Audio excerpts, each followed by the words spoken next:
All right, so we're 2 minutes in. Let me formally welcome everyone. My name is Navroop Sahdev. I'm the founder CEO of the Digital Economist. This is a first of a kind session that we're doing. Usually you would sort of see our papers, you will see our events, you will see the output, for the lack of a better term, of some of our work, the thinking and the sort of behind the scenes, very busy and very active and very heavy agenda that we drive. And so we're, as we're growing, as we're expanding, as many of you know, as the center is growing, this is first of a kind session to sort of give you a little bit of a preview at the back end of the kind of projects we're working on, what we're focusing on, and how that all connects to the mission of the organization, what's on the horizon, what's happening next month, what's happening in January, what's lined up for next year, right? So it's a place of it's a place of novelty for us, and it's a place of opening ourselves more to welcome all of you in. So we're very excited for that. And just to give you a little bit of, I guess, history for those of you who don't know us, we're based in Washington, D.C. I am myself based in New York. And we are close to 5 years old now. We're celebrating a 5-year anniversary in Davos this coming year. In 2025, this is where we were launched in 2020. And as you know, the pandemic hit after that. So we did a lot of stuff in the digital world. And as the world opened up in 2022, we've been extremely active in the world in our in-person engagements as well. And we are Think and Do Tank. The Center of Excellence is the think tank of the Digital Economist, and it does all the things the think tank does. And on the do side, we have a venture studio, and we do other things around advisory work and engaging with the world in many capacities. But this is a way to think about it, which is we don't just stop at the ideas and create the ideas, but we actually go out and build and implement them as well. So I'll pause here, and I'm very excited and thrilled to welcome my co-host, Jose, who's joining us from London. So Jose, please take it away and introduce yourself. Hey everyone. I think some of you know me. I actually recognize some faces from some of the calls we've had very recently. So hi everyone again. Yes, so I've actually started working with Navroop and the Digital Economist early this year. And Navroop kindly invited me to chair the Applied AI working group. We actually met some of the fellows, myself and some of the fellows in Davos early in the year, and in some other events that we actually have in common. And so far, what we've been doing with the Applied AI group has been getting together and putting together some projects that we are going to be talking about soon. I'm also happy that we'll also listen from all the other groups as well. So we, in the Center of Excellence, we actually have 4 active groups, and we are adding a 5th group for the new cohort. So we talk about governance, sustainability, blockchain, and applied AI, and a new group to focus on policy, which is also very exciting. Today we'll hear about the first 4 because it's where we actually have active work. One thing that I would like to just mention as well is that as far as it goes in terms of the work that we do, and you probably recognize this, that whilst we have these 4 or 5 pillars, a lot of the work is actually interconnected, right? So a lot of the things, a lot of the topics we focus on, they are not really siloed. So, and I'm actually happy about that. So we actually had some collaboration within my group with some of the other groups. We had an example, I think it's a month ago exactly, was it on the 19th of July, I believe, where we had a webinar where we're talking about setting the guardrails for AI implementations, which was done also with the governance group. So obviously, whilst we talk about different projects which are in a certain pillar, a lot of the things actually touch the different pillars. So I'm not sure if Navroop, we want to start with going into some of the details. Yes. Do you guys start with AI, or shall we actually start with something different? So no, sounds great, Jose. Thank you. Guys, this is going to be kind of free floating today. So, this is not structured. We're basically going to introduce some of our speakers here. We have more folks joining from the Digital Economist, and then we're going to open the floor to your questions. So that sounds good. I'm happy to kind of welcome Dr. Nikhil Varma next, who's joining us from Norway today, of all the places. And then, Nikhil, you can pass on the baton to whoever you want next. Sure, Navroop, thank you.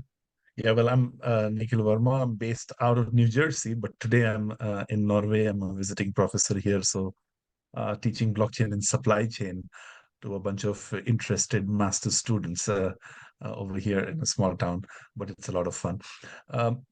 well, I chair the blockchain work group, and uh, I started this year, although I've been knowing, I think, Navroop for 2 years, over 2 years now. And she kind of reached out to me and said, why don't you start kind of working with this piece? And it was really interesting to start with, to meet all the different kinds of interested people in the group with so many different kinds of expertise. I mean, I was brought into chair, but to be honest with you, I could see like three different chairs inside the group because of their experience, the depth of knowledge that people have.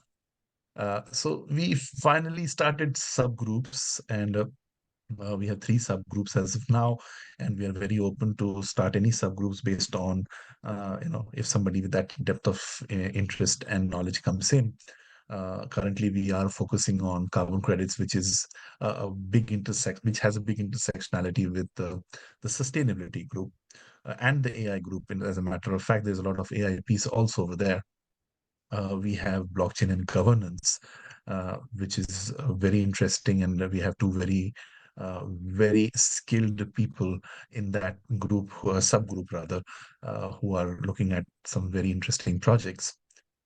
And then we're looking at tokenization, which is pretty broad, as the names, tokenization, you can tokenize anything. But Ambriel is right here. She is in that subgroup. She's doing some very interesting things, and I'll in fact ask her to talk right after me. And the idea of the blockchain, I mean, the main idea behind blockchain is to be able to transform the way we exchange value. And this whole value exchange process and the transformation process is so interesting that people with different kinds of skill sets, right from a person having a technical background to a person having some kind of a background in social impact, climate change, climate justice, social equality, child labor, everybody can kind of fit into this play. So I'm really I feel very honored to be a part of this group, and having that kind of people working around this group and learning from each one of we are learning from each one of us, and I really look forward to seeing some of you work in that work group. I would like to pass on the baton to Ambriel. Well, thank you so much, Nikhil. And you've been such a big influence. So me and our entire blockchain work group. So we're very thankful to have you chair the group. I will start with a quick introduction as to how I met everyone that belongs to the Digital Economist. I had the pleasure of meeting Navroop and other fellows doing Davos and during the World Economic Forum. So we were in this very cold Davos, and it was so energetic to meet Navroop, to meet Shruti, to meet Marissa, and to have that energy and to get to see the digital economist community in action. And to instantly understand the brilliance that was a part of this community and the variety of talents, the variety of skill sets. And I thought to myself, and I left Davos and believed, well, I need to be a part of this. So when I was approached by Shruti to consider joining the Digital Economist, I immediately said yes. And I didn't question becoming a fellow. I am so happy that I was able to say yes at the time, and it is empowering to be a Digital Economist fellow because of your exposure to so many different verticals. And also, even though I'm in the blockchain work group, it's this interoperability of work groups, and everyone is very supportive. The entire community comes together. And what inspired me to start working in the blockchain sector and to specifically work in the blockchain sector as a creative was the opportunity to have transformation of the entire fashion and textile ecosystem through the use of blockchain. So when I think about blockchain, I think of us being able to use it to empower ecosystems around the supply chain management, product lifecycle management of the entire apparel and textile industry. And I believe that if we continue to think through these entities of how we connect blockchain and data aggregation through AI, that we'll be able to move towards unconsumption, responsible unconsumption. So I'm not telling anyone not to fly. I'm not telling anyone not to go shopping. We should just do it less and do it more responsibly and think about unconsumption and textile to textile recycling. So being able to explore all these concepts within the community of the digital economist has been just a very exceptional experience. So I'm able to do that through the projects I'm working on, through the team initiated papers that we're writing, and through the events that we attend. And I'm actually launching my own event as well. So I'm looking forward to launching the Fusion Fashion Tech Summit, and also having the opportunity to see some of you that I see in the audience in New York there with us doing the United Nations General Assembly events and during Climate Week New York City. So I'm going to go ahead and pass the mic and let Chetana introduce herself as well. Thank you.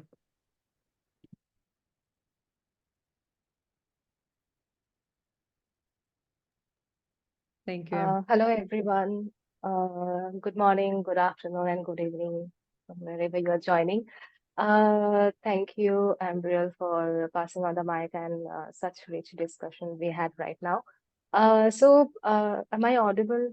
I just want to, yeah, okay. Yes.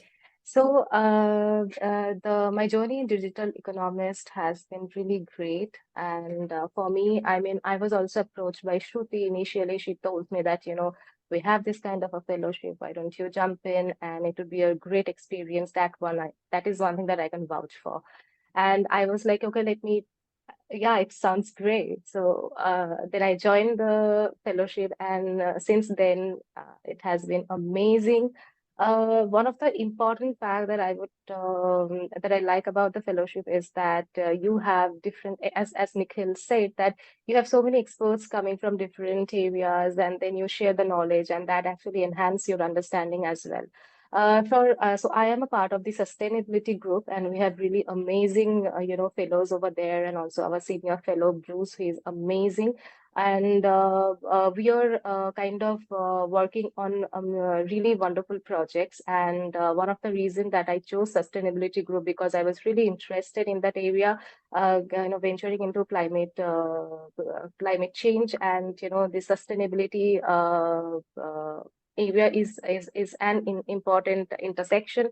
And for me, my work on, so I basically have a background working on gender and protection and safety, which looking into the protection of children, human trafficking. So while I was working on human trafficking, I literally saw how climate change impacts and also have a larger impact on the people who are getting trafficked, in sense that you have climate refugees, and there is the areas which are really affected very harshly by the climate change. You have a lot of refugees out of those areas who really migrate unsafely. They are into unsafe migration, and a lot of those actually has a chance of ending up in human trafficking. There is increased gender-based violence. So all those factors literally very much has been an important driver for me to also venture into this area.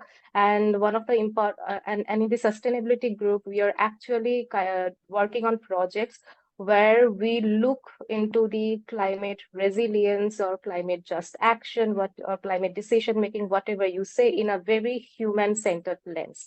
So one of the projects that we are working on is redefining of the ESG, which we know that environment, social and governance, and how we are redefining it through the sustainable human-centered and empowerment, which we have termed SHE approach, where we are talking about a lot more inclusivity. We know that how ESG is becoming, it is a mainstream proxy for evaluating sustainability of an organization, but it doesn't generally, give an idea, an image of the sustainable development or the impact that is being created by the company, because largely it has its limiting factors. It is not holistic in nature. It is not inclusive in nature. So we are working in this project, and we are trying to redefine ESG through an human-centered approach, where we are talking about gender equality, inclusive in disability. We are trying to integrate. So a lot of intersectionalities we are working on in this project, which is amazingly led by our fellows in the sustainability group and guided by our senior fellow Bruce.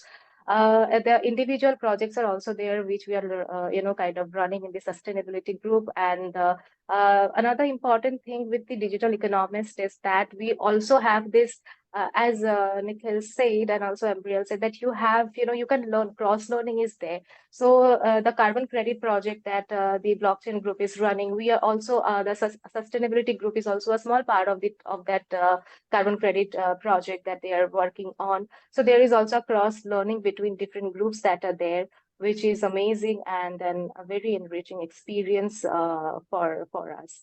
So I would like to stop here and pass it on either Jose or Navroop. Yes, thank you, Chetana. Thanks a lot for the intro and some of the insights. I would like maybe to share a bit what are the things we are doing at the moment with in my particular group as well. So we and also pass over to others with the same type of experience sharing. And some of you that had already some conversations with me probably will feel some of it is a bit of repetition, because some of it we probably may have spoken about if you ask me about the projects when we had the interviews for the fellowship. But we approach with the Applied AI group, we approach it with two key things. One is we have a project which is a common project for the overall group, and then we try to get from the different fellows topics, projects that they felt strong about, that they would like to actually dig into, and we get collaboration from other fellows as well in terms of looking into that. And if I take a look at some of the articles, or can be articles, can be policy briefings, can actually be even a set of blogs and pitches to be delivered at events. But we actually had like 3 topics or 4 topics which I kind of resonated very well with me. So one is around data, and around in fact not data per se, but actually looking into the data center impact on sustainability, particularly of the data centers that are actually focused into the topic of AI. So data centers that are running AI processes, and how they actually may be impacted, because we all know that they are, but how they are actually impacting and being managed in impacting the environment, which obviously is something that we are doing alongside with the sustainability group. So obviously it's someone in our Applied AI group that is taking the lead, but obviously working as well with, in this case, with Bruce and the team to also have the perspectives of both groups as well. Then another thing that we are looking into is to understand the actual ROI of ethics AI. So I think this is something that is actually quite interesting, because obviously when we talk about AI use cases, they typically in the corporate level are associated to a certain business case where ROI is defined. But we want to look into what can we say to businesses in regards to applying AI with ethics, not just because it's the right thing to do, but also what is the impact that this actually has on the ROI as well. So this is a look at, we are trying to look into it now. So we have a particular fellow in the group focusing on that with the support of others. And the idea is really to understand if we can somehow communicate, and ideally we would like to be able to do that in one of our events in Davos. What is our outcome or our new perspective based on the ethical implementation of AI. There's also an interesting one, and the reason I say this is very interesting is that throughout the interviews I've had, this topic came up quite a bit, which is to understand what is AI actually doing to the relationship between humans and technology, or potentially even, what does the relationship between humans and AI actually do or does to the actual evolution of people's relationship with each other. And there's a fellow that is actually looking into that. And I actually believe that he would be very happy that some of the people that we have interviewed will be all probably working on that topic, understanding, cognitive behavior, understanding the behavioral impact of usage of AI, what is the impact of this into a user experience, and not just from a customer experience perspective, but actually from all of us and how we use AI in our daily life. There's then the working group where what we are doing all together. And if you look at it in a way, this actually takes a bit, all of the individual projects actually somehow cascade a bit to the common goal and the common project we have on the Applied AI working group, which is we are looking into creating a responsible AI toolkit. And obviously, Navroop, we wanted to talk about this in New York during the UN General Assembly, but I think we are amongst friends and friends to be, so I think we can kind of talk a bit about it. But our idea is very simple, or very simply, to raise the awareness of how to approach AI responsibly. And for that, we want to create a set of tools, and particularly start with an assessment that we can take to businesses and understand, or give them the understanding of whether they are approaching AI in a responsible manner. And our objective here is not really to grade businesses and to give them the thumbs up or the thumbs down. We are not really the judges of anything of that. But what we want is to actually make sure that we actually have somehow the ability to start asking the right questions and start talking about these topics, so that then we can actually help businesses to ensure that if they have any gaps of understanding, that they can actually then bridge that gap and approach AI in a responsible manner. And to finalize, so this also takes me to another individual project that we have from someone in the group, is to consider the fact, or to consider the point of what does it mean to actually onboard AI into a business. So the responsible AI part of it is obviously a key factor of it, but we also want to look into beyond that. What does this mean to the organizations beyond the responsibility fact? But for example, we talk about literacy, AI literacy, which actually from a policy standpoint becomes something that actually is mandatory for whoever is implementing AI. But we want to look into how businesses can onboard AI from a matter of responsibility, but also about knowledge, about capabilities, and so forth. So this is also something that we'll be looking into. So if you end up joining the Applied AI group, so you already have a few topics where potentially you could actually help and contribute. But obviously, we're always very happy to try to change the needle, and if there's new topics that come through, we'll always be looking into that. Okay, I'm not sure if I don't know, in sustainability or in blockchain, maybe Nikhil, you would like to kind of also add a bit more spice into what you're doing and share there. Sure. Now, just to Jose's point, the blockchain work group, again, blockchain is a back-end revolution.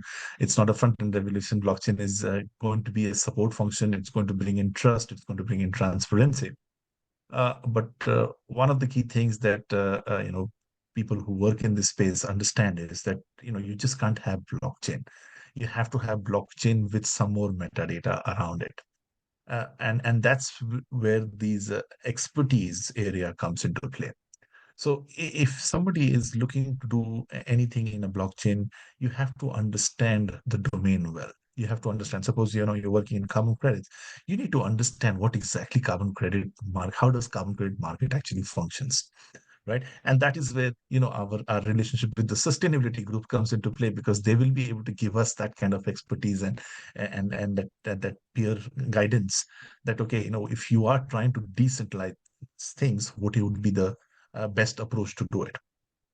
So, I'm going to speak about one area only now, and maybe during the discussion we can kind of elaborate the other areas.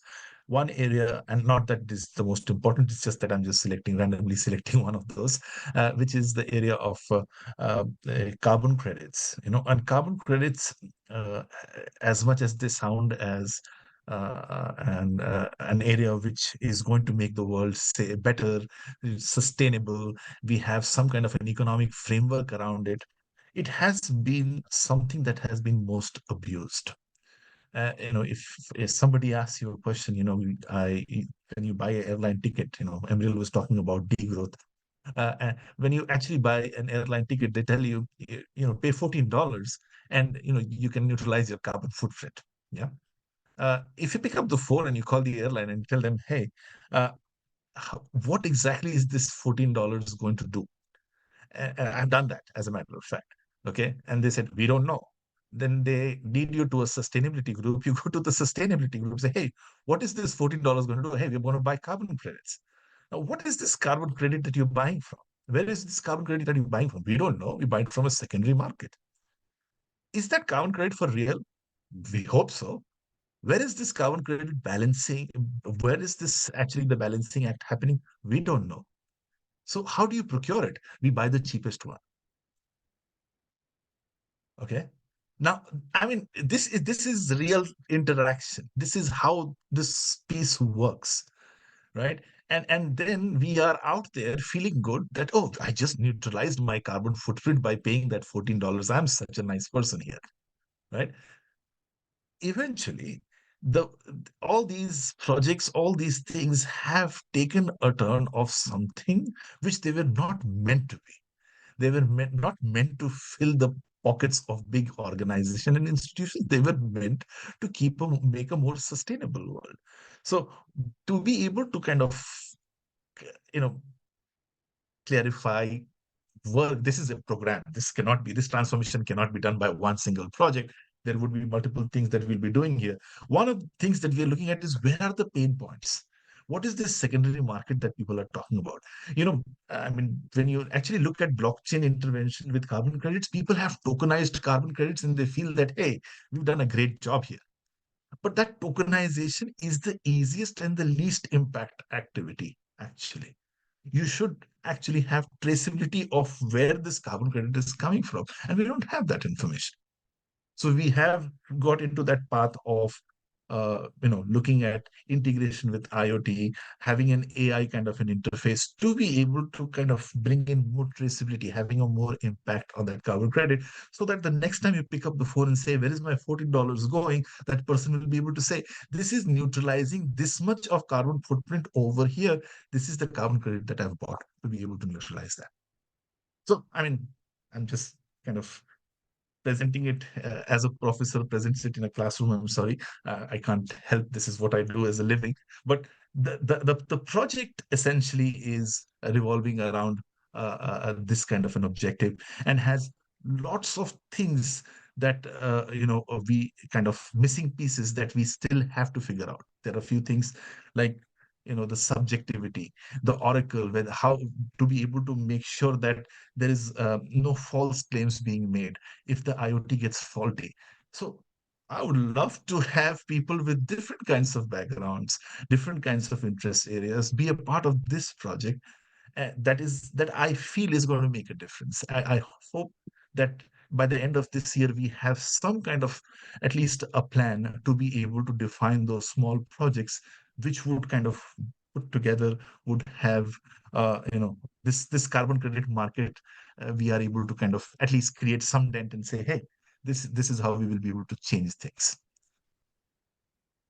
I'll just stop here, and I'll let any questions or anything that is coming in. That's very good, Nikhil. I can clearly imagine and picturing you calling the airline to ask the question, and I would like to be next to you to see the the answer. But I think it's perfect segue now to questions, right? So I think we shared some of the projects, and obviously it makes it more interesting if you have particular questions that we could answer. So would anyone like to take the lead on a question?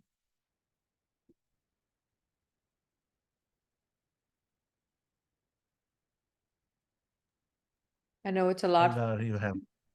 Yeah, there's a lot we're sharing here with everyone, but again, sort of the point of the session here is for us to kind of again share a little bit more on everything that we're driving, but I'm sure there's a lot of concrete questions, so don't be shy. I would say please grab the raise your hand feature here, and we can sort of have you come and take the mic and ask your question as well. It could be anything related to, if you prefer, the fellowship program, But also, if you have sort of more downstream questions, that's fine as well. We can get into those. What are the events lined up?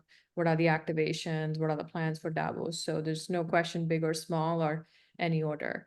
I'd say that. And in my capacity, with everything happening in the background, beyond, of course, our chairs and fellows as well, happy to answer any questions as well. There's a message in the chat saying that Eldar has raised the hand. I cannot see the raising your hand actually, but Eldar, if you have a question, just feel free to unmute yourself and ask the question. And Thanks, Jose. This is awkward. I can't find the hand on my screen, so I could do it. So you really did that, right? I did actual Okay, human right. hand. And actually, it's not a question. It was a comment to follow up on Dr. Varma's point, which is, a really interesting issue when it comes to behavioral concerns. There's a lot of evidence that when you penalize me low enough, I'm delighted to pay the penalty and act in the behavior that you're trying to avoid. So, the classic findings come from, parents who show up late to pick up their kids.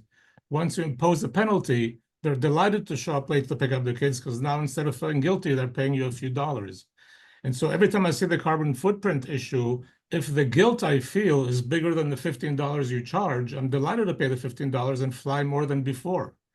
So there's a real interesting issue that was beyond your concerns, which is a pure messaging and a behavioral issue that transcends the actual cost. It's a psychic cost that we have never really addressed seriously, and we know introduces more of the behavior we're trying to avoid. Anyway, just a comment. And the good thing for the airline is that they will not have a call from you because you are happy that you are paying that amount because you feel guiltless, right? It liberates us. Exactly. Thanks, Elder. We have Julia raising the hand. Yes, thanks a lot for all the introductions. Very fascinating, very passionate as well. I would love to get involved in all of the topic areas. And so my very practical question is, I have an interest in AI, but also in sustainability. So how would this work in practice? Is there a way to actually get involved in more than just one, if there sort of is an overlap of interest? Sure, I can take that one. So we do recommend that the fellowship starts in one particular group. There is flexibility around actually changing the direction throughout the fellowship. It has happened, people that focused on a particular topic and then it made sense that they actually would be in another group, and that's actually okay. And there's also the projects which are already in common. So for example, you mentioned AI and sustainability. We already have one particular initiative, a write-up that is already in common between the AI group and the sustainability group. So one opportunity would be for example, to tap into that particular topic. What we will also do is there will be not one new topic per person that joins, but there will be new topics that we can just take on board. And if those topics are also across working groups, we'll find a way of making sure that we can kind of work together as well with that group. So, but I think the key thing would be that maybe if you look at you are in between two groups, just try to feel which maybe you feel a bit 51% more just to start in. But I think, don't get concerned that will not then be something that you cannot change. That's, that's typically very, very flexible. It's content driven. Okay, great, thanks. Rohan, you have your hand raised. Maybe just you can take him next. Go ahead. Sure. Thank you, Julia. I think you got my question before I could ever figure out how to raise a hand. So thank you for that. I think my question is on the same line, maybe a tactical extension to that, is that on some areas, and me and Jose had a conversation, on some areas I can give a very matured and sort of fully baked opinions like applied AI, but I do have some more interest around sustainability and governance and policy. So what cross-pollination of thoughts can I have with other experts in different tracks? I mean, if there's an opportunity to attend their weekly sessions as well and sort of, enrich your thought. One of the biggest reasons I want to join is, just to have a great group of thought leaders in different fields, if you will. You've got amazing tracks. So. Thank you, Rohan. I wonder maybe Nikhil, you'd like to take that question, and Chetana as well, since you're intersecting with the sustainability group. Sure. So one of the things, Rohan, that I want to kind of mention here is that we don't work in silos here. I mean, we might have focus areas and interest groups and so on and so forth, but we are in fact trying to come up with different kinds of mechanisms so that everybody knows within the group, because we are kind of slowly going to be a big set of big family of people working across different domains, and there would definitely be intersectionality. We expect intersectionality to happen, otherwise that would be worrying, as a matter of fact. So we are looking at, so as Jose mentioned, of course you would want to be associated with one work group to start with, but that doesn't limit you to not working with other work groups, right? As Chetana mentioned, with the carbon credit piece, yeah. So just to kind of give you some other things that are in the formation stage as of now is each of the work groups, we are trying to have an outward looking, which is within the Digital Economist, some kind of a presentation, some kind of a write-up of things that we are doing, okay, and which would be easily consumable. You are more than welcome to attend the weekly meetings, which don't overlap. We try not to overlap them, although they are independently scheduled. But as far as I know, we don't have meetings happening at all the work groups at the same time. So once you're able to socialize your project with other stakeholders, other groups, and generally it is the chair who kind of helps you with that. We also have a convener in each of the groups who helps facilitate a lot of things there.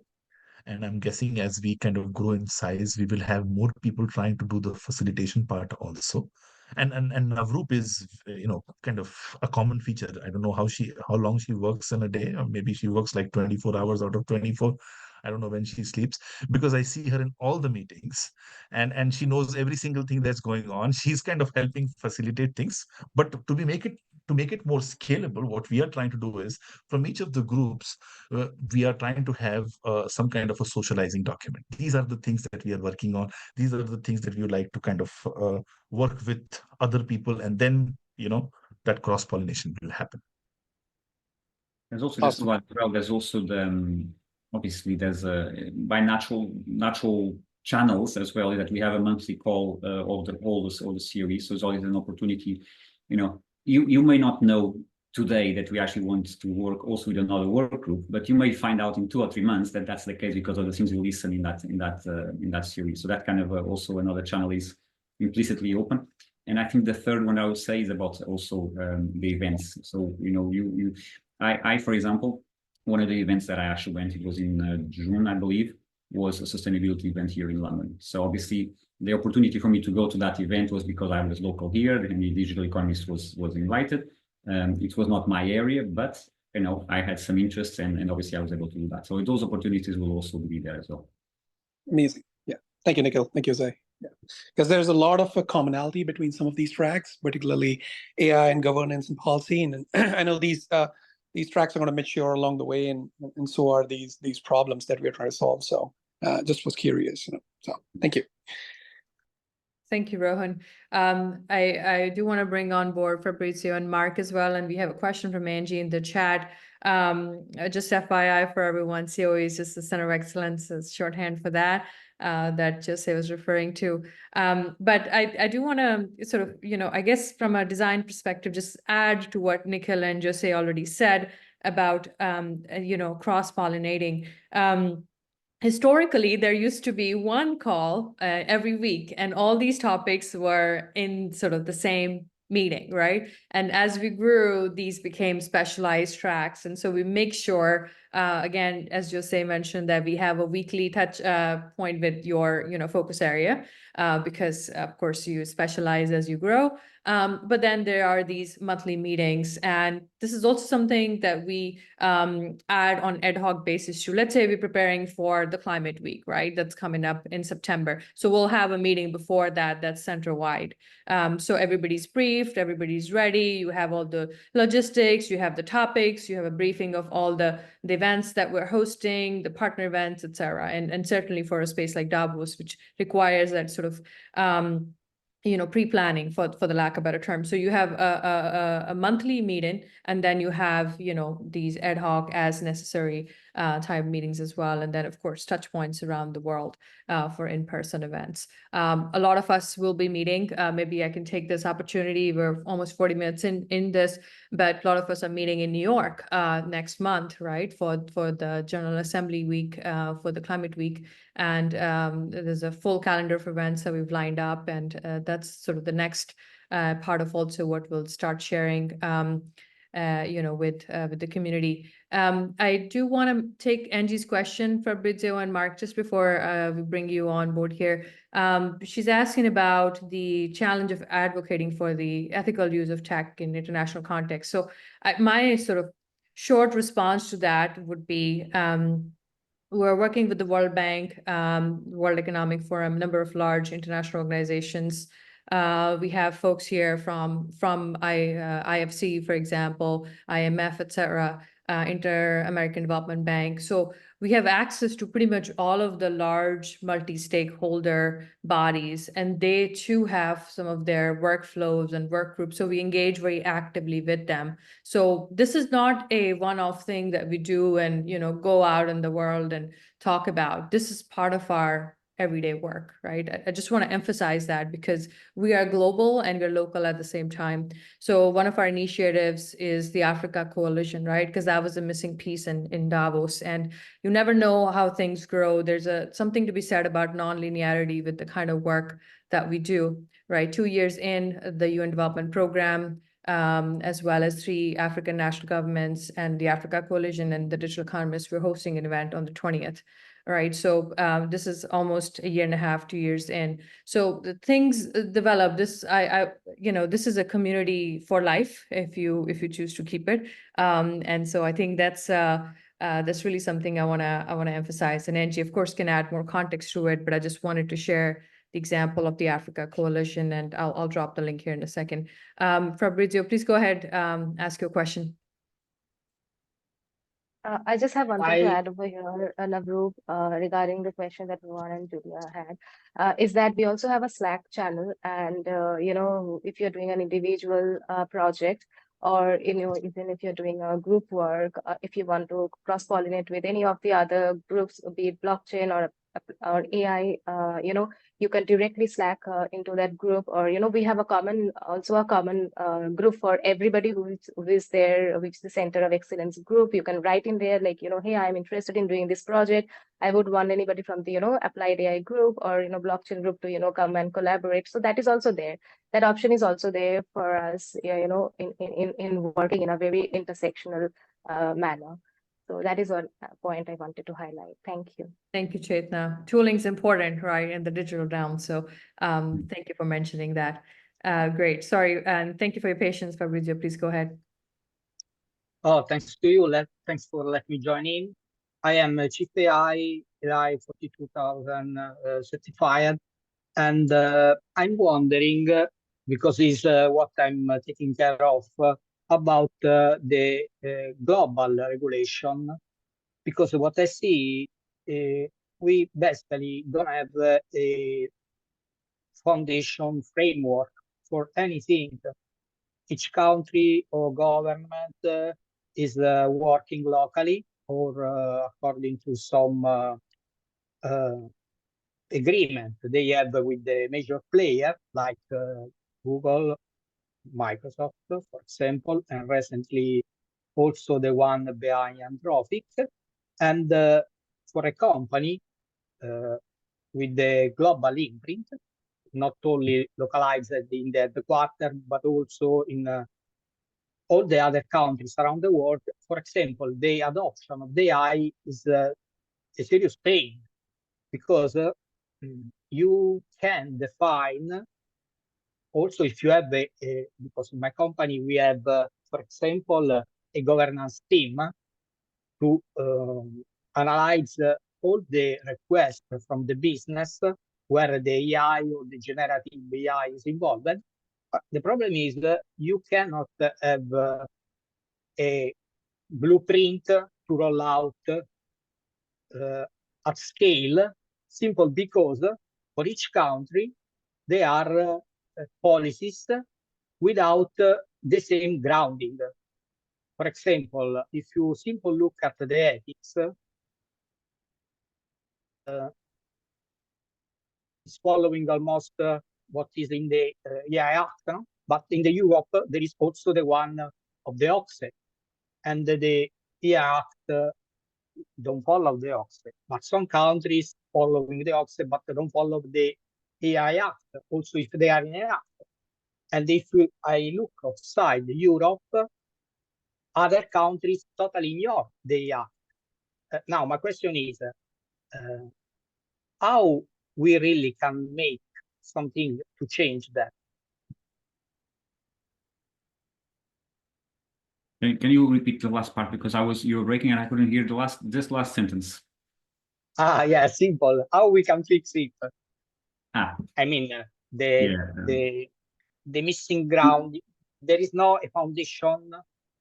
We found that, I can tell you, we found that a bit, Fabrizio, in our discussions on the Applied AI group, for sure, because particularly when we started looking into the toolkits that we wanted to apply for the responsible AI approach, right? Obviously, a lot of the things we were actually considered was to have a pillar on policy, for example. And we do have on governance, which is a bit broader at the end of the day. But we did find that as we were discussing this and trying to find out what type of questions we want to ask customers, that they would indeed be very localized. And actually that's a lot of the questions would make sense in certain regions and not in other regions. Obviously for that particular piece of work, we had to abstract a bit in order to have something that can make sense across the board.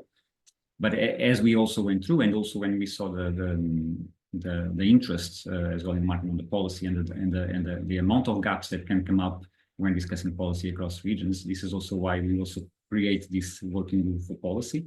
And actually, I'm very happy that, you know, when the chair for that working group is not here at the moment, but she's actually currently on the Applied AI. So it's going to be something that for sure we are still going to collaborate as well across groups, because it's really a topic that is in the top of our mind. Not only because there's so much discrepancy, but because also as part of the Digital Economist approach and mission is actually to also be able to influence and make an impact on policy itself. So. And maybe if I could just jump in here, Fabrizio, to answer your question on sort of this jurisdictional differences and in many ways, even the values, right? If you may, that different societies have, and I guess different frameworks we're working with, we try to aspire to the highest as a general rule of thumb, right? So if, for example, the AI policy is most developed for EU right now, as far as we know, you know, from a privacy perspective, we're looking at EU and California as sort of the top of the example. But there are these opportunities that these present to other jurisdictions. For example, there's a lot of interest in Africa for leapfrogging. There's a lot of interest in Asia for leapfrogging, right? So, you know, this is kind of where different colleagues coming from different parts of the world in a single room makes a lot of difference. Hi, Professor Benjamin Koyat. Oh my God, I haven't seen you in ages. In 10 years, sorry guys. So yes, good to see you. So excited. And anche io parlo italiano. So it's yeah, so I heard your accent. I was delighted to kind of hear that as well. Great. So yeah, so Fabrizio, that's sort of a part of the response to your question, which is what Jose said. There's going to be a standalone policy group, which is going to be very exciting on sort of mitigating and kind of bringing these insights from different jurisdictions in sort of a single room. I mean, organizations like the World Bank do this in sort of in a stakeholder consultation capacity, but that process is very formalized. We know this because we've been part of these discussions, so on and so forth. But I think the difference here, or what we're trying to do, what we're trying to build, is that that learning curve is much more accelerated when you are sort of in a peer community like this and you're working on specific projects. When we publish stuff, when we put stuff out in the world, I think it's worth mentioning that we take a very specific angle, and it is scientifically rigorous, right? So whatever the work groups it touches, there's a specific question that we try to solve while it's embedded in a sort of a wider framework, which in our case is to build a human-centered economy and to drive convergence of different technologies towards that, right? To technology to serve life-centered systems, not the other way around. So I'll pause there, but great question. I know we had Mark who had raised his hand, and then we'll take Melissa. Thank you for the question, Fabrizio. Mark, did you want to still ask a question? Yes, I would like to thank you guys for having me in this meeting, and I would definitely love the different strategic projects to talk to you. I've been glad to engage with senior fellows and also with Navroop on the projects. My question was like beyond the impact of having a position on different topics and being able to work collaboratively on those key projects. I was wondering, is there any metrics that helps us having an idea of the impact that those works can have either in countries or in different groups? And then also I was wondering, is there any particular regional expertise that in the past that our work has been having? And last but not least, are there any resulting opportunities for fellows when they get to work on those particular topics? Thank you so much. Thank you, Mark. Ambriel, I'm curious if you'd like to take that question, maybe? Absolutely. Mark, can you ask the last question again for me? I just want to be clear on your concerns. Yes. There are less than concerned than actually some point that I want to raise. I was interested to know first whether we have metrics on the impact of the work that we've been doing in the past. Second, I'm interested in knowing whether there are some resulting opportunities for fellows who engage in that collaborative process. And third, I was also wondering whether there are some regional expertise that in the past you ended up developing because of the nature of the work you've been doing before. Thank you. Absolutely, Mark. Those are really good questions. So there are 3 levels, and I think that we have to always think about. There's always the individual level of why we joined the Digital Economist, right? And then there's the collective group movement towards a human-centered economy, right? That's the goal here. And then we have our wonderful mentors through our chairs that help us and guide us and help us track our impact. So a lot of your questions are centered around how do we track impact?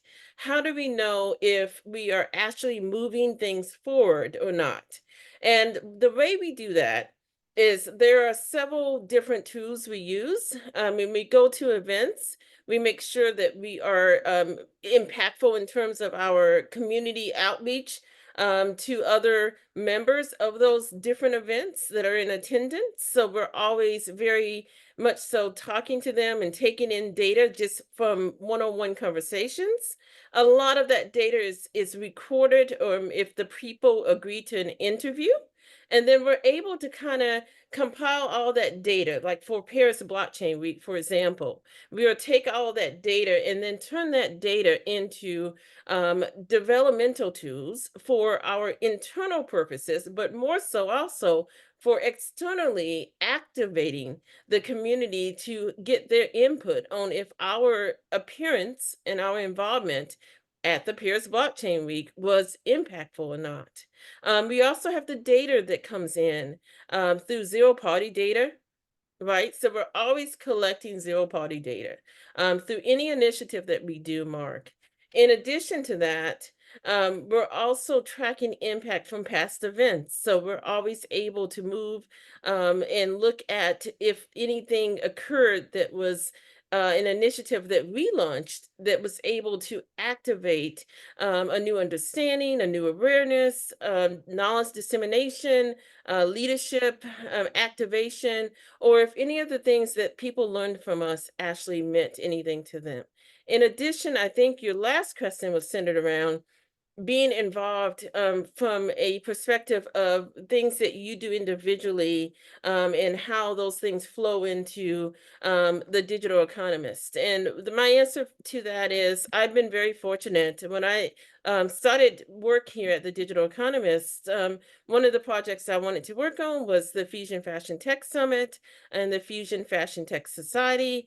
Again, that's my own initiative to really advance the use of emerging tech, AI, and blockchain to lead us to a more ethical and sustainable fashion and textile industry.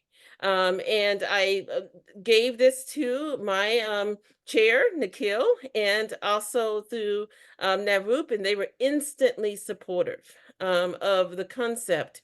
And through their guidance, I've been able to optimize the actual event, and now it's occurring with alongside Climate Week New York City. It's an official Climate Week New York City event. We're also listed in the United Nations General Assembly Guide. So through the community here that has been just so supportive, and through the Slack channel that Chetana mentioned, we've been able to really leverage the interoperability of the groups that want to be involved and are able to join us in New York City for the various things we're doing during Climate Week and the United Nations General Assembly meetings. So there are lots of different ways to activate. And my main focus is always on tracking metrics, right? And if you don't do that, then nothing that we do matters. And so that's constantly being done in one way or another, either through zero-party data or through our own collective conversations during the Center of Excellence monthly, and during our weekly blockchain group is how does this matter? And we're always challenging each other to push the envelope forward. So I hope that's helpful, Mark. Thank you, Ambriel. Yes.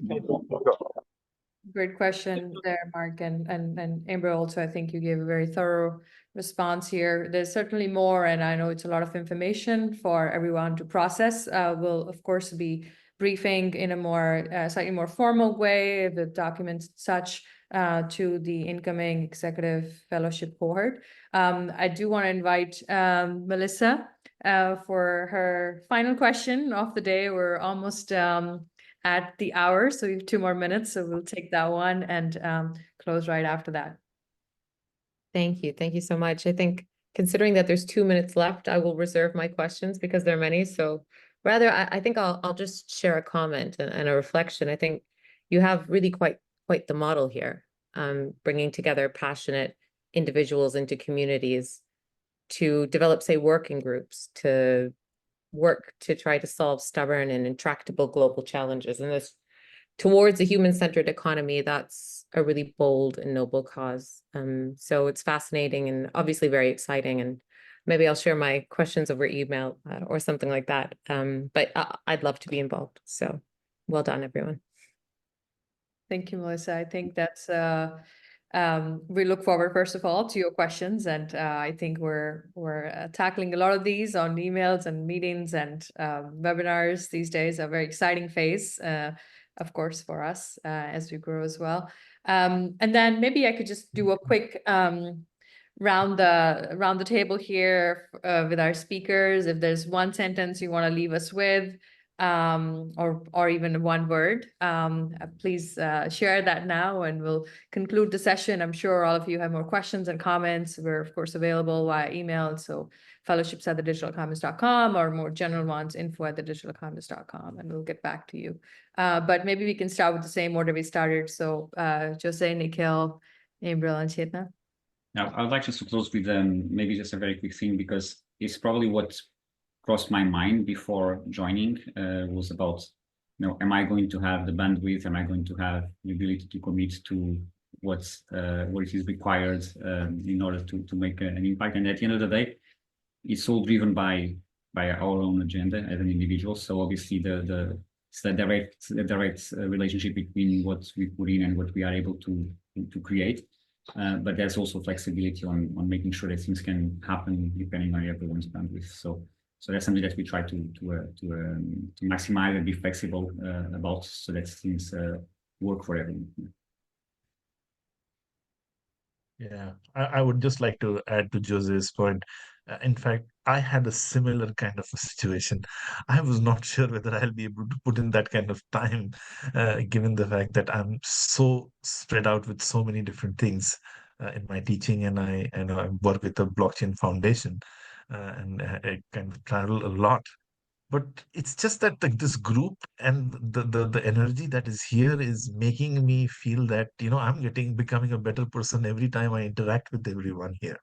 I am learning things, and Ambriel has been very kind, saying that it's by my guidance. I think it's just that the kind of energy these people bring into those meetings and the kind of projects they have, it kind of drives you to push yourself and say, you know what, I can sleep 1 hour less, but I will work here. I love it. I love the people here. They are just amazing. They have some great ideas, and Navroops, I will have to kind of it's just that I can't not say anything about you.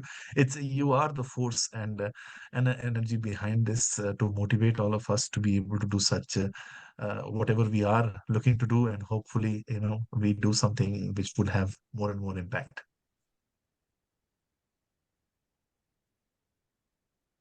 Thank you, Nikhil. Go ahead, Chetana. Yeah, I just want to add that I'm not very fond of, in this online, learning process. I always feel like, the physical presence is much more important when you are learning something. For me, that really matters. So that was the one thing I had a question on. I mean, I don't know how much interesting it would be or how much it can hold on my interest. But, 3 months, 4 months down to the fellowship, amazing. I mean, I've learned so much, so much, and I'm looking forward. And I remember Navroop saying one thing, that Navroop, you said this line, that had I got this opportunity, the opportunity that we are having right now, I would be golden by now. So I think by the next year, I can at least travel a certain path towards being that golden, with having this rich cohort of people, interacting with them and learning so much from them. So that would be from my side. Thank you. So I will say that my whole experience here has been part of my favorite quote by Ram Dass. We're all just walking each other home. And I think as we walk each other home, we have to think holistically about our social diet and about how we view our legacy and who's around us and the subclans, if you will, that we attach ourselves to.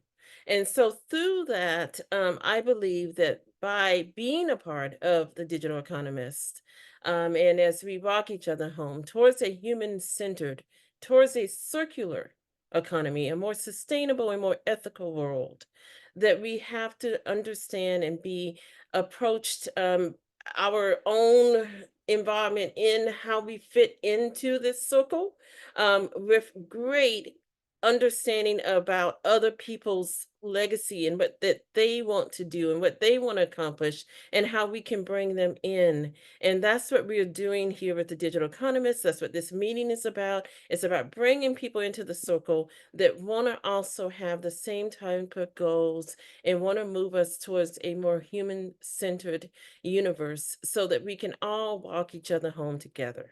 So that's my final thought. And thank you, Navroop, for putting it together so we have this opportunity. All for you. Thank you. I think there's an African proverb, right? If you want to go fast, go alone. If you want to go far, go together. So that really kind of guides us in the work that we do. And there's so much amplification. A single person is kind of a universe, and all of their connections and all their projects and so on and so forth. So I just want to thank everyone who joined us as speakers, our absolutely brilliant folks who make my day every day. So I can confirm that. And then to all of you, many of you, we hope will be welcoming into the community as well. Great to see old friends and teachers and mentors as well. And we're available for any questions and follow-ups. And with that, we'll close the session, and we look forward to the next one. So thank you, everyone. Have a good rest of your day. Thanks, everyone. Thank you.